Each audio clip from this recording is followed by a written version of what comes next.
Assalamu alaikum wa rahmatullahi wa barakatuh. Paix sur ceux qui suivent la guidée. Paix et bénédiction sur le prophète sallallahu alayhi wa sallam, sur ses compagnons, ses amis, sa famille, ainsi que sur tous ceux qui le suivront de bonne foi jusqu'au jour du jugement.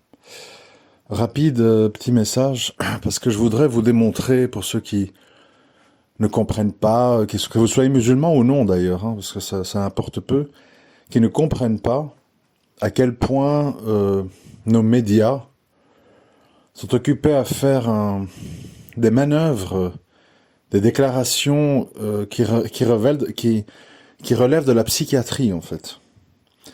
Alors, je vais sans doute mettre plus bas le lien vers l'émission de Pascal Praud sur CNews de ce matin, pour que vous vous rendiez compte.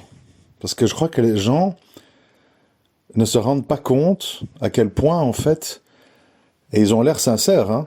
Ils ont l'air sincères, à quel point les gens, en fait, sont complètement emportés dans leur phobie, leur vision mélodramatique de la situation, dans certains domaines et pas dans d'autres. Alors, je m'explique.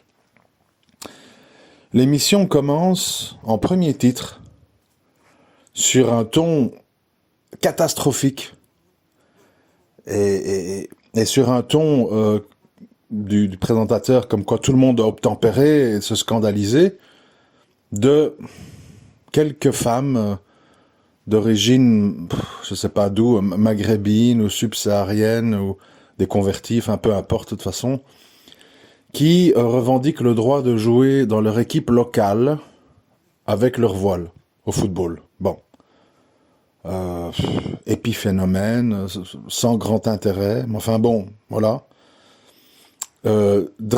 Ton dramatique sur le plateau, les conquêtes des frères musulmans, il faut les prendre au sérieux, c'est fou, et dire qu'en Iran, elles veulent enlever le voile, bon. Alors, c'est assez étrange, parce que même quand on parle de l'Iran, l'Iran c'est 86 millions d'habitants, d'accord? Si demain en Iran, ce n'est pas le cas, mais je dis si demain en Iran, vous avez 50 000, 100 000 femmes dans les rues qui demandent le droit d'enlever le voile, etc. C'est quoi ce chiffre par rapport à 86 millions d'habitants? Il est toujours facile, comme on a l'habitude de faire, de prendre des micro-phénomènes, peut-être, je ne sais pas, 1000, 2000, 3000, 4000 femmes, et d'en faire une idée globale. Toutes les femmes iraniennes veulent l'enlever, elles veulent toutes se libérer, etc. C'est de la manipulation, pure et simple. C'est un petit peu comme si on montre les manifestations des Gilets jaunes, etc., et on en fait quelque chose de général pour la France, où on dit, voilà, Marine Le Pen et Zemmour ont fait autant de pourcents, la France est fasciste, bon. C'est des manipulations grossières, indignes de gens qui ont un niveau intellectuel normal, mais c'est des choses qui sont faites. Il suffit d'écouter, hein, je n'invente rien. On dramatise à outrance, comme s'il y a des officines des frères musulmans dans toute la France, qui veulent conquérir le pouvoir, et on va jusqu'à faire l'éloge, des pays où, comme l'Égypte, où ont été cités l'Égypte, l'Arabie Saoudite, l'Arabie, etc., où en fait ces gens sont tués, torturés, et où il y a des coups d'État pour les empêcher de gouverner, puisqu'on avoue que quand ils se présentent à des élections démocratiques, ils les gagnent. Donc là, en fait, tout d'un coup, l'Occident est pro-dictature, pro-torture, anti-droit de l'homme, c'est terminé, en fait. Pourquoi? Pour un bout de tissu sur une tête. Pour un bout de tissu sur une tête. On parle pas de modifier les lois pour interdire l'alcool ou l'usure ou que sais-je, d'accord? Alors, on nous tient pendant 20 minutes avec ce sujet, sur un ton ultra dramatique, un ton ultra inquiétant, et puis, c'est ça le truc, arrive en deuxième sujet, la visite de Macron à Marseille, avec d'ailleurs une maghrébine dans l'Assemblée qui prend la parole, mais bon, elle avait la chance de pas être voilée, donc du coup, on la montre, qui dit la chose suivante: Monsieur Macron, dans tel et tel coin à Marseille, on ne peut plus vivre, c'est l'anarchie, tous les jours on a peur de prendre des balles, c'est la délinquance, on n'ose plus envoyer nos enfants faire des activités, on n'ose plus sortir de chez nous. Encore hier, une jeune fille de 17 ans a été tuée. Avant-hier, un pré-retraité par des balles perdues. C'est plus vivable, c'est le Far West. On n'en peut plus, on est au bout du bout. Ça sert à rien d'envoyer des CRS. La nuit, ils sont pas là, c'est la nuit que tout se passe. Bon, je résume. Donc, une situation dramatique. Il y a des morts. Il y a des gens qui disent qu'ils ne peuvent plus sortir de chez eux. Il y a des gens qui disent que les délinquants font la loi. Et ça s'est traité avec, Monsieur Darmanin, il a dit que, on va faire ci, on va faire ça. Enfin, comme d'habitude, on endort tout le monde. Donc, je sais pas si vous vous rendez compte. Je veux que, surtout les non-musulmans qui écoutent, parce que je sais que vous êtes nombreux, est-ce que vous vous rendez compte? Je vous l'ai souvent dit quand vous parlez de l'islamisme, je dis, mais regardez qui vous fait les poches. BlackRock, Goldman Sachs et autres, et Maison Rothschild, etc. C'est eux qui, dans votre quotidien, vous impactent. Regardez la délinquance. Ah, mais arrêtez de dire islamo-racaille. Nous, on vous demande d'ouvrir des camps de concentration et d'appliquer la charia sur ces gens, sur ces délinquants. Vous le faites pas. Vous ne le faites pas. Vous préférez vous acharner sur des petites gamines qui veulent mettre un voile pour jouer au football. Donc, vous êtes faussement inquiet pour votre pays. Parce qu'il y a des gens qui vous disent qu'ils peuvent plus sortir de chez eux, qu'ils ont peur des balles, qu'ils ont peur de la violence, qu'il n'y a personne pour les défendre. Et vous préférez parler en premier titre d'un bout de tissu sur une tête, en mettant ça en exergue, que la France est en danger, qu'il y a un envahissement à venir, et tout le monde est là autour du plateau, complètement affolé, inquiet. Il y en a qui hurlent. Et puis, cette histoire de Marseille, oui, comme d'habitude, Darmanin a mis un suppositoire, et puis on va tous se coucher, quoi. Vous êtes grotesque, vous êtes pathétique, vous êtes médiocre, d'une médiocrité intellectuelle sans pareil. Et tous ces gens se croient intelligents, ces journalistes, ces chroniqueurs, ils se croient intelligents, ils sont ridicules à pleurer, vous êtes ridicules.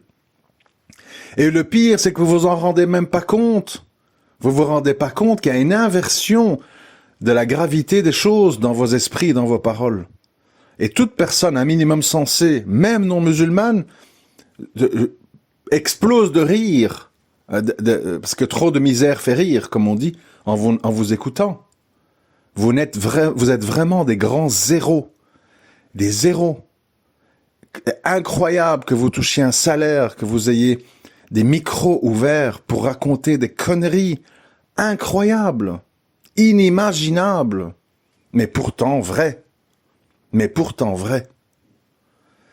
Tout est trafiqué. Tout est permis. Faire l'apologie des dictatures, faire l'apologie de la torture, faire l'apologie de l'emprisonnement arbitraire, faire semblant que les frères musulmans sont agissants en France, alors que tout le monde sait qu'ils n'ont absolument rien à dire, sinon ils sont expulsés du pays, on sort des dossiers sur eux, ils ont des ennuis, leur prêche religieuse le vendredi est surveillée, c'est ridicule, c'est ridicule. Et par contre, quand des Français d'origine étrangère ou des Français de souche vous disent on ne peut plus vivre, il y a de la délinquance, on prend des balles, des innocents meurent, ça devient le Far West, là où on vit, c'est des zones de non-droit, là, c'est un sujet léger, quoi. Oui, comme d'habitude, ça a toujours été comme ça, les HLM, etc. Ne arrêtez de nous mêler à ça en disant islamo-racaille. C'est de la racaille qui est le fruit de votre éducation, de vos émissions de télé, des rappeurs invités à Skyrock. Pas de nous. Si c'était nous, ils seraient au goulag, vous comprenez? Ils seraient mis au fer. Alors arrêtez de faire semblant que les musulmans avalisent ça. Arrêtez de faire semblant. Vous n'avez pas les tripes de le faire parce que ça vous arrange quelque part. Par contre, vous acharnez sur des gamines qui veulent jouer au foot avec un bout de tissu, c'est une affaire d'État. C'est une affaire, qu'est-ce qu'ils ont dit? 9 magistrats vont statuer sur la décision du Conseil d'État, je sais pas. Vous êtes complètement cinglés pour des filles qui veulent faire du sport dans des clubs locaux. On parle pas de l'équipe de France. La grande France, son coq, bleu, blanc, rouge, tellement médiocres qu'ils ne se rendent pas compte qu'ils sont des gens perdus dans la mondialisation et dans l'exemple anglo-saxon qui a surpassé tout ça depuis bien longtemps. Vous allez être balayés par les Américains, vous allez être balayés par les Chinois, vous allez être balayés parce que vous êtes médiocres, pathétiques, risibles. Risibles. Pour ceux qui ne savent pas ce que ça veut dire, allez taper dans Google ce que veut dire risible. Vous êtes risible, franchement. C'est d'une médiocrité sans nom, et à un moment donné, il faut que le français de base, le français neutre, le français qui a pas envie de se faire balader comme un singe, comprenne que vous êtes grotesque, même quand vous parlez de l'Iran. Tout le monde sait que l'Iran est un pays chiite, que je suis pas chiite, c'est pas le problème de défendre l'Iran. Mais il faut voir la réalité en face. L'Iran, c'est 86 millions de gens, et c'est pas parce qu'il y a 5000 femmes qui gueulent que l'Iran se soulève et que toutes les femmes veulent être dévoilées. Arrêtez de manipuler. Arrêtez de faire le même genre de propagande que font d'autres pays quand ils parlent de la France, en voulant généraliser des épiphénomènes. C'est de la malhonnêteté. Et tout votre énervement sur les plateaux télé est totalement ridicule, infondé, et c'est surtout une insulte envers les Français qui vivent des vrais drames dans leur pouvoir d'achat, des vrais drames dans l'insécurité de là où ils vivent et dans la crainte de voir leur enfant entre quatre planches, quand vous occupez les gens par des sujets dont tout le monde s'en fout, complètement. Mais vous voulez faire l'opinion, ça marchera un temps, mais à un moment donné, les gens, ils vont lire entre les lignes et ils vont comprendre qui vous êtes vraiment. Et franchement, j'invite tous les non-musulmans à refuser ces manipulations grossières qui visent à vous parquer dans une impasse. Je vais vous dire pourquoi. Écoutez bien. Ils n'arrêtent pas de vous agiter avec l'islam, le voile, le machin, les mosquées, les cantines halal, enfin, ça n'arrête pas, d'accord? Écoutez bien, hein.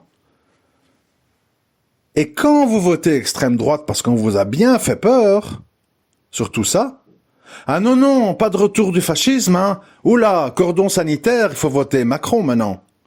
Vous comprenez? On vous agite pour ensuite vous dire toutes les questions sur lesquelles on vous a agité, la réponse c'est pas l'extrême droite, hein. Revotez comme avant pour que ça continue. Est-ce que vous comprenez qu'on vous prend pour des bestiaux? Oui ou non? Est-ce que vous le comprenez? Arrêtez de répéter les singeries que ces gens disent à la télé. C'est grotesque. Quand on voit le tableau dans son ensemble, c'est grotesque. C'est inacceptable intellectuellement parlant, quelles que soient vos convictions. Quelles que soient vos convictions. Et donc, à un moment donné, il faut dire à ces gens, stop, on arrête de jouer, vous voulez nous exciter. Tantôt, c'est les réseaux dormants, et les plans Vigipirate écarlates, et il y a ceci, et puis maintenant c'est les frères musulmans, parce qu'il y a les voiles dans les terrains de football, etc. Arrêtez. Nous, notre problème, c'est l'emploi, l'argent et l'insécurité. Arrêtez de nous embrouiller avec vos histoires, là. C'est tout. C'est tout. C'est simple à comprendre. Donc voilà, je voulais réagir parce que j'ai vu ça, je suis excédé devant autant de misère intellectuelle et je ne veux pas ne pas dénoncer ces agissements qui sont intellectuellement inacceptables, je me répète. Je le dis surtout parce que j'espère que les musulmans ont compris. Bon, même si je sais que certains musulmans n'ont pas compris, ben tant mieux, ils vont entendre. Mais c'est surtout pour les non-musulmans. Parce que je vois dans les commentaires que vous êtes là, d'accord, bienvenue. Mais voilà, à un moment donné, il faut que vous compreniez ce qui se passe. Et vous ne devez plus autoriser qu'on joue avec vous, qu'on vous manipule sciemment, pour après vous casser les jambes en disant « Ah non, pas d'extrême droite, pas de fascisme ». Ils veulent quoi en fait? Ils veulent simplement vous faire peur sur certains sujets, mais sur le fond, leur politique continue. Les gens des quartiers qui sèment la terreur ne sont pas mis au fer, ne sont pas mis au goulag, ne sont pas mis dans des camps de concentration, n'ont rien autre que des séjours dans des cellules de prison qui coûtent 150 balles par jour, où on joue à la PlayStation et on a des visites au parloir et de la bouffe et compagnie. Zéro, d'accord? Et de l'autre côté, on sème le chaos en disant, on a fait rentrer des millions de musulmans pour le regroupement des familles de Valéry Giscard d'Estaing et compagnie. Ah maintenant, on peut plus mettre le voile à l'école, on peut plus le mettre au football, on peut plus le mettre là, on peut plus le mettre là, mais bienvenue, terre d'accueil, laïcité, vous comprenez? À un moment donné, l'ennemi, c'est celui qui ment, c'est celui qui manipule, c'est celui qui ouvre ses frontières pour une fois que les gens sont chez eux, dire, vous pouvez rester, mais il faut arrêter telle et telle et telle chose. Dites-le avant, affichez-le en grand. Si vous venez en France, pas de mosquée, pas d'islam, pas de voile, pas d'abattage de moutons, etc. Sinon, ne rentrez pas. Prévenez avant. Ne faites pas les faux tolérants, les faux humanistes. Aujourd'hui, vous ne payez que la conséquence de vos paradoxes et de vos discours qui vont dans plusieurs sens. Dans la vie, quand on n'est pas intègre, quand on est ambigu, on se retrouve toujours avec des factures à payer. Et malheureusement, ce n'est que le début, parce que ça a été beaucoup trop loin. Ça a été beaucoup trop loin dans l'illogisme, dans l'exagération, etc. Idem avec le terrorisme. On a fait croire aux gens qu'il y avait des réseaux dormants partout, qu'il y avait des fous partout. Et au final, sur 10 ans, on se retrouve avec 10-15 faits divers, dont les 3/4 sont des cas psychologiques, psychiatriques. Point barre à la ligne. Circuler, il n'y a rien à voir.